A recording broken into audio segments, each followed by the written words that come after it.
আসসালামু আলাইকুম এভরিওয়ান। তো আপনাদের মাঝে মেজের স্বামী গল্পের ১৭ নম্বর পার্ট নিয়ে চলে আসলাম। আর এখন থেকে পার্টগুলো একটু বড় করে দিব, তো বেশি কথা না করে চলুন গল্প শুরু করা যাক। বুকে জড়িয়ে থাকা আতঙ্কিত ও নিথর মেঘকে শক্ত মুঠোয় চেপে ধরে শীর্ষ রাবার বাগানের অন্ধকারের বুক চিরে নিজের জিপের দিকে হেঁটে গেল। গবাদি পশুর এই পরিত্যক্ত আস্তাকুড়ের চারপাশটা শুধু স্যাঁতস্যাঁতে অন্ধকার আর খড়কুটোর গন্ধ। বাইরে তখনও যেন প্রলয় নেমেছে। বড় বড় গর্জন তুলে তীব্র কালবৈশাখী ঝড় বইছে পুরো রামু উপজেলা জুড়ে। এই ঘন অন্ধকারের মাঝে ঝড়ের তাণ্ডবে রাস্তাঘাট প্রায় বন্ধ। গাছপালা ভেঙে পড়ার শব্দ আসছে দূর থেকে। এমন মরণ ঝুঁকির মাঝে এই বিধ্বস্ত মেয়েটিকে নিয়ে সেনানিবাসের কোয়ার্টারে ফেরা এক প্রকার অসম্ভব ছিল। তাই পথিমধ্যে এই ফাঁকা ভাঙাচোরা আস্তাকুড়েই মেঘকে নিয়ে সাময়িক ঠাঁই নিয়েছে শীর্ষ। ভেতরের এক কোণে থাকা শুকনো খড়ের গাদার ওপর সে মেঘকে শুইয়ে দিয়েছে পরম যত্নে। নিজের খাকি শার্টে মেঘের ক্ষতবিক্ষত শরীরটা ঢেকে দিয়ে ও পাশেই বসে আছে। চোখ দুটো তার নিবদ্ধ বাইরের অন্ধকারের পানে, কান খাড়া করে রাখছে যে কোনো বিপদের আশঙ্কায়। হঠাৎ এক তীব্র আলোয় আকাশ চিরে বিজলি চমকে উঠল। সেই ক্ষণিকের আলোয় শীর্ষ তাকালো মেঘের ফ্যাকাশে নিথর মুখটার দিকে। অন্ধকারের মাঝেও ওই মায়াবী রূপ যেন শীর্ষের চোখে স্পষ্ট ভাসছে। মেঘের সেই বখাটেদের কামড়ে ক্ষত হওয়া কোমল গালের ওপর নিজের ডান হাতের আঙ্গুলগুলো আলতো করে ছোঁয়ালো। ওর বুকের ভেতরটা আবার মোচড় দিয়ে উঠল। শীর্ষ আর নিজেকে ধরে রাখতে না পেরে একটু ঝুঁকে মেঘের ললাটের অগ্রভাগে নিজের ঠোঁট দুটো শক্ত করে দাবালো। চোখ বন্ধ করে এই গভীর নির্জনতায় সে মেঘের পবিত্র সান্নিধ্য অনুভব করার চেষ্টা করল। এতক্ষণ ধরে শীর্ষের বুকের মাঝে বয়ে চলা খুনের যে দামামা ঝড় উঠছিল তা এই ছোঁয়ায় মুহূর্তেই এক শান্ত শীতল রূপ নিল। সে গভীর এক ঘোরের মাঝে মেঘের সারা আননে নিজের ঠোঁট বুলিয়ে দিল, যেন বখাটেদের দেওয়া প্রতিটা নোংরা স্পর্শ সে নিজের ভালোবাসা দিয়ে ধুয়ে মুছে সাফ করে দিতে চায়।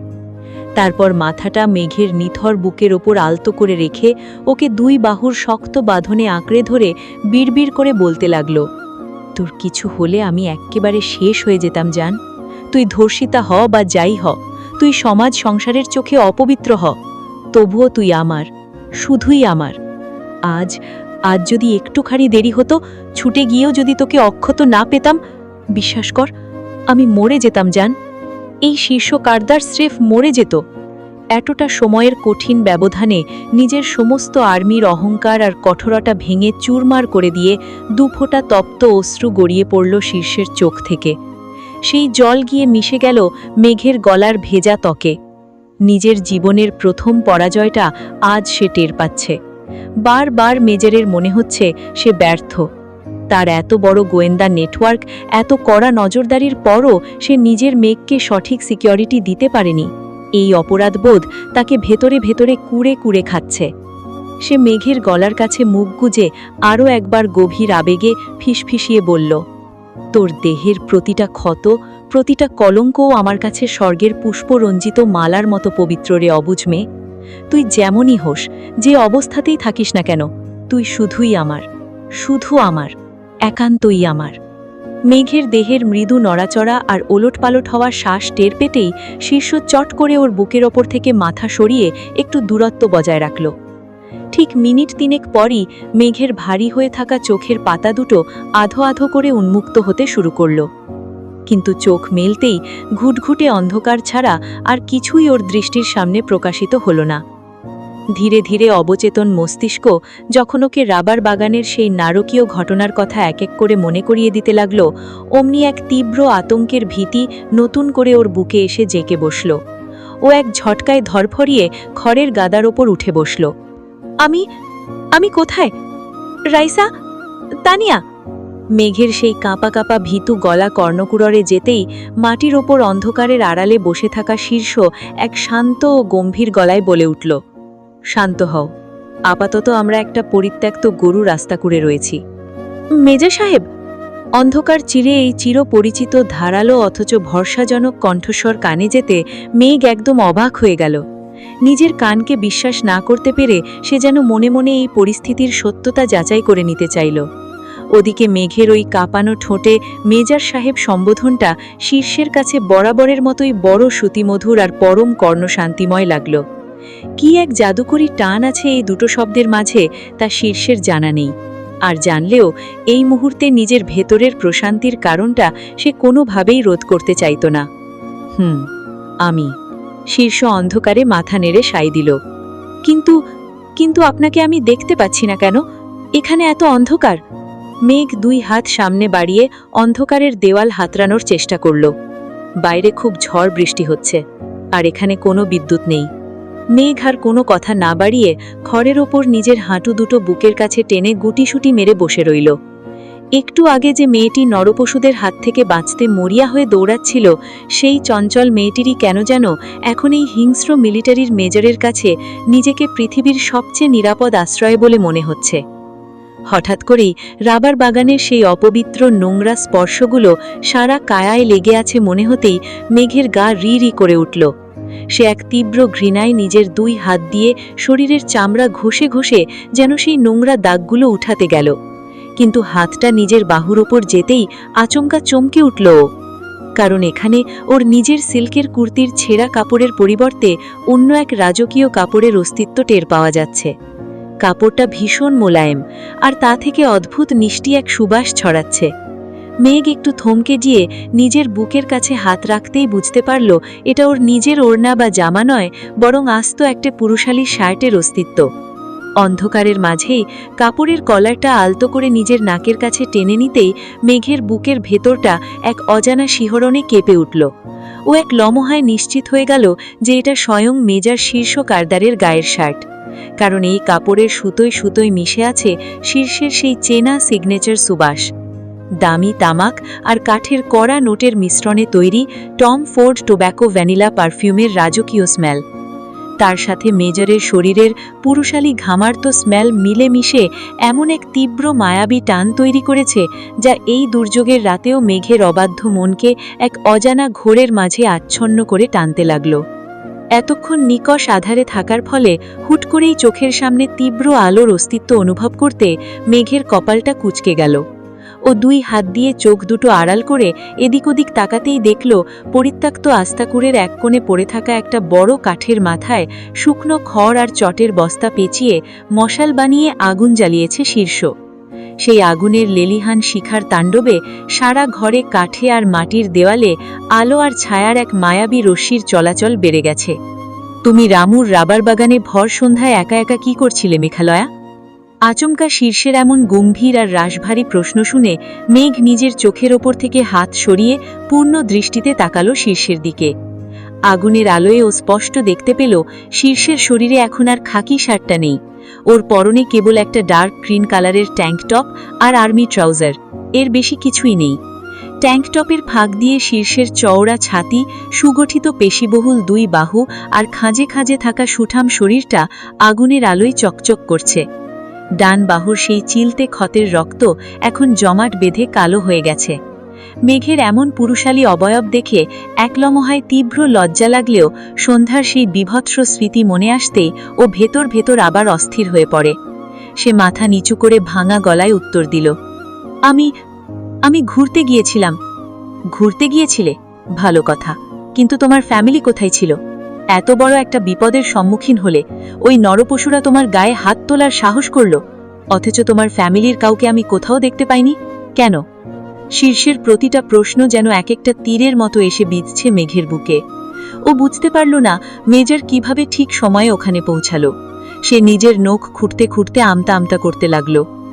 মেঘকে ওভাবে চুপ করে থাকতে দেখে শীর্ষ এবার বাঘের মতো ধমকে উঠল। কি হলো? মুখ বন্ধ করে আছো কেন? উত্তর দাও। শীর্ষর সেই বজ্রকঠিন ধমক শুনে মেঘের ভেতরের 17 বছরের মেয়েটি ভয়ে কেঁপে উঠল। ও আর কোনো কিছু লুকানোর সাহস পেল না। কাপা কাপা গলায় এক নিঃশ্বাসে সব সত্যি বলে দিল। কিভাবে ও ফ্যামিলিকে না জানিয়ে মায়ের বারণ অমান্য করে, তাকে মিথ্যে বলে বাবার অজান্তে বন্ধুদের সাথে ঢাকা থেকে পালিয়ে এসেছে। যদিও এসব শীর্ষের জানা, তবু মেঘের মুখ থেকে সবটা শোনা শেষ হতেই শীর্ষ এক প্রকার চেঁচিয়ে উঠল, তুমি কি পাগল মেঘালয়া? বর্তমান বাংলাদেশের ল অ্যান্ড অর্ডার পরিস্থিতি কেমন তা তোমার জানা নেই? কোন সাহসে, কিসের ভিত্তিতে একটা মেয়ে হয়ে একা একা ঢাকা থেকে এই চট্টগ্রামে এসেছো? আর কাকে নিয়ে এসেছিলে এই নির্জন বাগানে? আমার আমার ফ্রেন্ডসরা ছিল সাথে। মেঘের গড়া বুঝে এলো। শীর্ষ এবার আর চরম তাচ্ছিল্যের হাসি হাসল।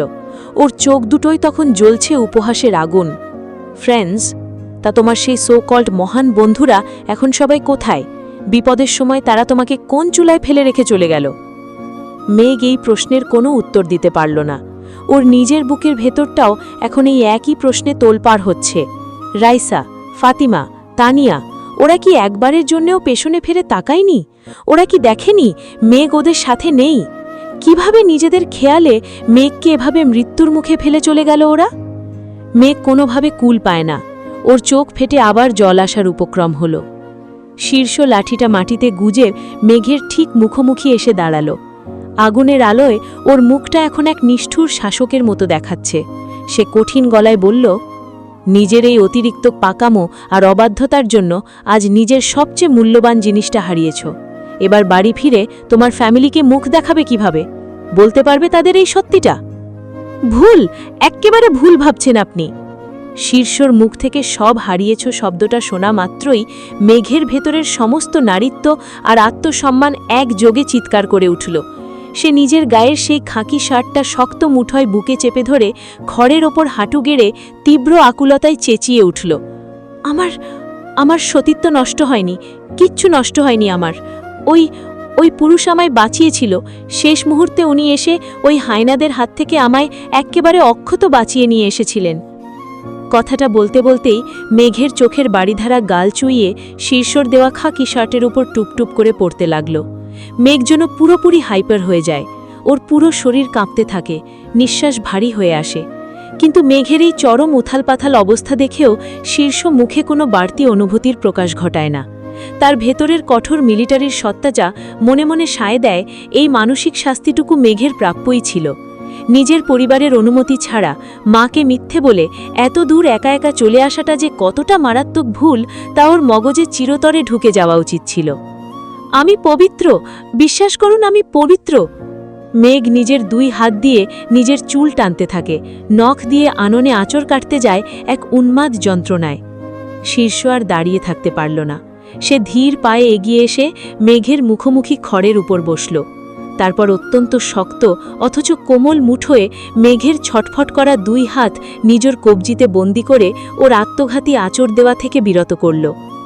মেঘের চোখের দিকে তাকিয়ে ও বরফ শীতল শান্ত গলায় বলল, এই পৃথিবীটা বিশাল মেঠালয়া। এখানে জনসংখ্যা অধিক, কিন্তু আসল মানুষের সংখ্যা বড্ড নগণ্য। চারপাশে শুধু অমানুষদের রাজত্ব। তাদের অধিকাংশকে যদি পুরুষ ধরা হয় তবে পাশে থাকা নারীদের সংখ্যাও নেহাত কম নয়। পুরুষদের সহজে চেনা যায়, কারণ ওরা সরাসরি ভক্ষক, আর নারীরা হল পেছন থেকে বিনষ্টকারী। ঠিক যেমন তোমার বান্ধবীরা তোমাকে ফেলে চলে গেছে। তুমি এই পৃথিবীর যেখানেই যাও না কেন এই ভক্ষক আর বিনষ্টকারীদের পাবেই। তাই যদি এই সমাজে মাথা উঁচু করে বাঁচতে চাও তবে নিজেকে আগে ভেতর থেকে তৈরি করতে হবে। নিজের এই কোমল কায়াকে আত্মরক্ষা করার সমস্ত কূটকৌশল তোমাকে জানতে হবে। মেঘের ছটফটানি শীর্ষর এই ভারী ও বাস্তবসম্মত কথার প্রেক্ষিতেও থামে না। ও তখনও ফুপিয়ে কাঁদছে। শীর্ষ ওর হাত দুটো আলতো করে ছেড়ে দিয়ে ওর চোখের দিকে চাইল। নিজের কাছে তুমি শুদ্ধ মানেই তুমি শুদ্ধ। নিজের বিবেকের কাছে তুমি পবিত্র মানেই তুমি পৃথিবীর সবচেয়ে পবিত্র নারী। মনে রেখো, এই দুনিয়ায় এসেছো একা, চলে যেতে হবে একা। সমাজ বা চারপাশের সবাই তোমাকে বিশ্বাস করবে না, আর তাদের বিশ্বাসের সার্টিফিকেটের তোমার কোনো প্রয়োজন নেই। শীর্ষর এই অদ্ভুত গভীর আর আশ্বস্ত করা মেজরের বাণীগুলো যেন এক তীব্র জাদুর মতো কাজ করল 17 বছরের মেয়েটির ওপর। এতক্ষণের জমে থাকা সমস্ত ভয়, লজ্জা আর মানসিক ট্রমা এক নিমেষে বাঁধ ভাঙল। মেঘ নিজের অজান্তেই এক গভীর অবচেতন টানে শীর্ষর সেই চওড়া উন্মুক্ত অনাবৃত বুকে নিজের মাথাটা ঠেকিয়ে দিল। শীর্ষ একটু থমকে গেল। তারপর পরম স্নেহে ও অধিকারবোধে মেঘের সেই ভেজা রেশমি মাথায় নিজের একখানা হাত রাখল। আর মেজরের সেই স্নেহের স্পর্শ পাওয়া মাত্রই মেঘ নিজের ভেতরের সর্বশক্তি দিয়ে ডুকরে চিৎকার করে কেঁদে উঠল। মেজরের ট্যাঙ্ক টপটা ওর চোখের জলে নিমেষে ভিজে একাকার হতে লাগল। সে বারবার হাহাকার করে বলতে লাগল, ওরা আমায় ছুঁয়েছে মেজর সাহেব, ওই নোংরা হাতগুলো দিয়ে আমায় খুব বাজেভাবে ছুঁয়েছে। আমি আমি কাল সকালে নিজেকে আয়নার সামনে দেখব কিভাবে? কি কুৎসিত, কি বিভৎসনা ছিল সেই দৃশ্যটা। আমি এই মুখ আর কাউকে দেখাতে পারবো না। আমায় আমায় আপনি মেরে ফেলুন মেজর সাহেব, আল্লাহর ওয়াস্তে আপনার ওই বন্দুক দিয়ে আমায় মেরে ফেলুন। মেঘের এই বুক ফাটা আর্তনাদ শীর্ষর ভেতরের প্রেমিক পুরুষের হৃৎপিণ্ড যেন ছিঁড়ে ফেলল। সে আর কোনো দূরত্ব না রেখে মেঘকে তার ইস্পাত কঠিন বুকের মাঝে আরও শক্ত করে চেপে ধরল, যেন পৃথিবীর কোনো অপশক্তি আর কোনোদিন এই মেয়েটিকে স্পর্শ করার দুঃসাহস না পায়। সারাটা রাত এভাবেই কেটে গেল। মেজরের চওড়া ছাতি মুখ গুজে কাঁদতে কাঁদতে একসময় ক্লান্তির চরম সীমায় পৌঁছে মেঘ গভীর ঘুমে তলিয়ে গেল। কিন্তু শীর্ষর চোখের পাতায় ঘুমের কোনো নাগাল পাওয়া গেল না। সে সারা রাত একভাবে জেগে রইল। বাম হাত দিয়ে মেঘের পিঠের ওপর মেজরের সেই খাঁকি শার্টের আবরণটা টেনে রাখল, আর ডান হাত দিয়ে ওর মাথায় বিলি কেটে দিল। ভোরের দিকে একসময় মশাল বানিয়ে জ্বালানো সেই আগুনটাও পুরোপুরি নিভে ছাই হয়ে গেল। আস্তা করে আবার আবঝা অন্ধকার নেমে এলো। তাও নিভল না শীর্ষর চোখের অতন্দ্র পাতা। তার চোখ দুটো অন্ধকারের মাঝেও বাঘের মতো জলজল করতে লাগল। বাইরে তখন ঝড়ের তাণ্ডব কমে এসেছে। ঝুম বৃষ্টির শব্দ এখন মৃদু রিমঝিম শব্দে পরিণত হয়েছে। এই শেষ রাতের নিস্তব্ধতা চিরে কাছে পিঠের কোনো দোকান বা ঘরের এফএম রেডিও হতে বাতাসে ভেসে আসছে একটি অতি মনোমুগ্ধকর পুরনো রোম্যান্টিক গানের প্রতিটি ছন্দ, মায়াবী সুর ও লিরিক্স। সেই সুরের যেন এই ভাঙা আস্তাকুরের গুমোট হাওয়াকে এক লহমায় বদলে দিয়ে এই দুই চঞ্চল আর কঠোর হৃদয়ের মাঝে লুকিয়ে থাকা আদিম প্রেমিক সত্তাকে এক নতুন ভোরে উজ্জীবিত করার তীব্র তাগিদ নিয়েছে। হালকা হাওয়ার মতন চাইছি এসো এখন, করছে তোমায় দেখে অল্প বেইমানি মন। বাঁধব তোমার সাথে আমি আমার জীবন, আমি তোমার কাছেই রাখব আজ মনের কথা হাজার, দিয়ে তোমার কাজও লাগব আজ সারা দিনটা আমার। দুপুর গড়িয়ে সময়ের কাঁটা তখন 2:45। মেঘলা গুমোট আকাশের নিচে জিপের জানালার কাছে কপাল ঠেকিয়ে থম মেরে বসে আছে মেঘ। ওর পাশেই ড্রাইভিং সিটে বসে অত্যন্ত শক্ত হাতে স্টিয়ারিং ঘোরাচ্ছে শীর্ষ। দুজনের মুখই যেন শ্রাবণের আকাশের মতো থমথমে। থই থই করছে এক অদ্ভুত নীরবতা। এই জোরপূর্বক আকস্মিক বিয়ের কি আদেও কোনো ভিত্তি রয়েছে মেজর সাহেব? অনাকাঙ্ক্ষিতভাবে আপনার মতো একজন মেজরের সাথে সমাজের চোখে এক কলঙ্কিনী মেয়ে জুড়ে গেল। মেঘের এই তিক্ত ও অবমাননাকর কথার বিপরীতে শীর্ষ একদম নিশ্চুপ। সে সামনের পিচ ঢালা রাস্তার দিকে তাকিয়ে ঠান্ডা মাথায় ড্রাইভ করে চলেছে, কোনো কথাই বলছে না। মেঘ এবার ঘাড় ঘুরিয়ে পূর্ণ দৃষ্টি দেয় শীর্ষের পানে। মেজরের পরনে এখনও গতরাতের সেই খাকি আর্মি ড্রেসই রয়েছে, শার্টের হাতা দুটো কোণী পর্যন্ত গুটানো। তার বিপরীতে মেঘের নিজের গায়ের দিকে তাকাতেই ওর বুকটা ধড়াস করে ওঠে। ওর গায়ে এখন আর সেই ছেঁড়া কুর্তি বা মেজরের শার্ট নেই, বরং পরনে রয়েছে রামু উপজেলার চাকমা মেয়েদের হাতে বোনা আদিবাসী তাঁতের এক লাল নীল শাড়ি আর গলায় হাতে রূপোর হালকা কিছু অলংকার। এসবের একটাই কারণ, এই নতুন সাজসজ্জার একমাত্র মালিক আজ থেকে মেজর শীর্ষ কারদার। এই তো কিছু সময় পূর্বেই ইসলামিকভাবে বিবাহ নামক এক অলিখিত ও পবিত্র সম্পর্কে আবদ্ধ হয়েছে ওরা দুজন, যাকে বলা হয় সম্মান খইয়ে কট ম্যারেজ। নেই কোনো ধুমধাম, নেই কোনো পারিবারিক সাক্ষী, আর নেই কোনো পরিজন। মেঘের দিকে সমাজ থেকে ধেয়ে আসা চারিত্রিক কলঙ্ককে আজীবনের জন্য যেন মুছে ফেলার জন্যই যেন বাধ্য হয়ে ওকে তড়িঘড়ি করে বিয়ে করেছে শীর্ষ। অন্তত মেঘের সরল মন এটাই বিশ্বাস করছে। তবে ওদের বর্তমান শেষ গন্তব্য কোথায় তা মেঘ এখনও আন্দাজ করতে পারছে না। তোমার কাছে এই বিয়ের মানে ঠিক কী মেঘালয়া? শীর্ষের আকস্মিক ও ধারালো প্রশ্ন শুনে মনে মনে বেশ ভড়কায় মেঘ। শীর্ষের কণ্ঠস্বর এই মুহূর্তে ভীষণ গুরুগম্ভীর। সেখানে গতরাতের সেই স্নেহের কোনো কোমলতা নেই, নেই কোনো হাস্যোজ্জ্বলতা। কেবল এক অধরা একাকিত্ব ঠাঁই নিয়েছে মেজরের চোখে মুখে। মেঘ জানালার বাইরে চোখ ফিরিয়ে তাচ্ছিল্যের সুরে বলল, আমার কাছে এই বিয়ের কোনো মূল্য নেই। যে মেয়ে পুরুষ জাতিকে মনে প্রাণে ঘৃণা করতে শিখে গেছে, তার কাছে এই বিয়ের সম্পর্ক বড্ড দূরের একটা অভিনয় মাত্র। মেঘের এমন স্পষ্ট ও জেদি কথায় আবারও শীর্ষ থম মেরে যায়। জিপের ভেতরে পুনরায় এক দম বন্ধ করা নিশ্চুপতা বিরাজ করতে থাকে। শুধু চাকার নিচে পিষে যাওয়া ভেজা রাস্তার শব্দ ছাড়া আর কিচ্ছু শোনা যায় না। গন্তব্যে এসে গেছি, নামো। শীর্ষের মেপে মেপে বলা কথায় হকচকিত হয়ে ওঠে মেঘ। সে দ্রুত ঘাড় ঘুরিয়ে চারপাশের চেনা দেয়াল আর গাছপালা লক্ষ্য করতেই বুঝতে পারে এটা ফতেখারকুলের সেই ডাক্তার বাড়ি। শীর্ষ ততক্ষণে জিপের ইঞ্জিন চালু রেখেই গাড়ি থেকে নেমে পড়েছে। সে ধীর পায়ে হেঁটে মেঘের পাশের ডোরটা খুলে দিয়ে বরফ শীতল গলায় বলল, জিপ থেকে নামো। ডক্টর জুলান ও তোমার গ্র্যানির ফ্যামিলিরা গতকাল সন্ধে থেকে তোমায় নিয়ে চরম টেন্সড।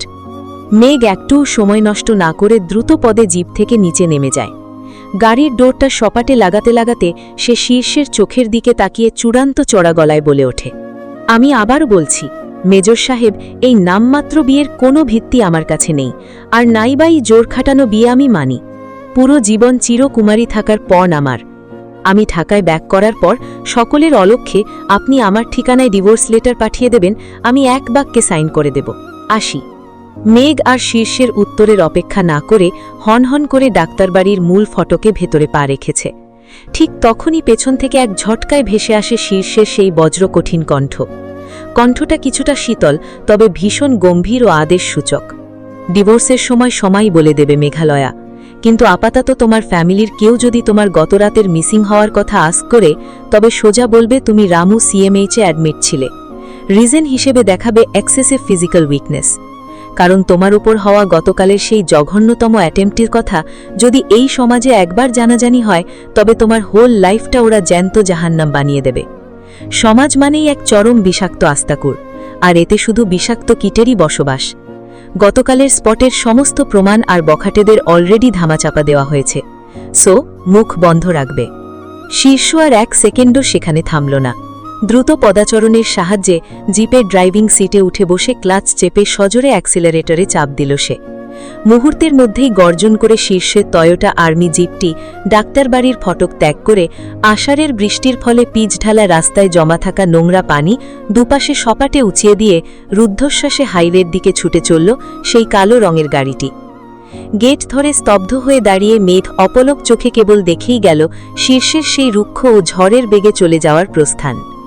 যতদূর ওর নেত্র যায়, যতক্ষণ না মেজরের জিপটি কুয়াশা আর মেঘের আড়ালে পুরোপুরি হারিয়ে গেল, মেঘের বুকের ভেতরটা এক অজানা হাহাকারে তোলপাড় হতে থাকল।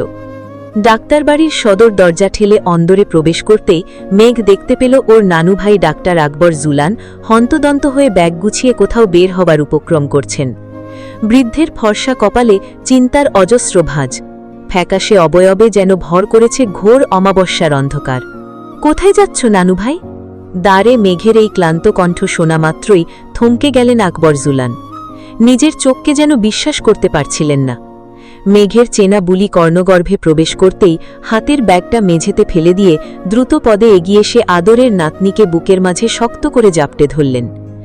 আশঙ্কায় ও আতঙ্কে 70 ঊর্ধ্ব বয়োবৃদ্ধ মানুষটার সারা দেহ থরথর করে কাঁপছিল। তিনি কাঁপা কাঁপা গলায় মেঘকে জড়িয়ে রেখেই ফুপিয়ে বলে উঠলেন, নানু ভাই আমার, তুই কোথায় গেছিলি রে দিদি ভাই? কাল সন্ধে থেকে তোর কোনো খবর না পেয়ে আমরা যে পাগল হতে বসেছি। পুরো রামু থানায় মানুষ পাঠানো হয়েছে, কেউ কেস নেয়নি।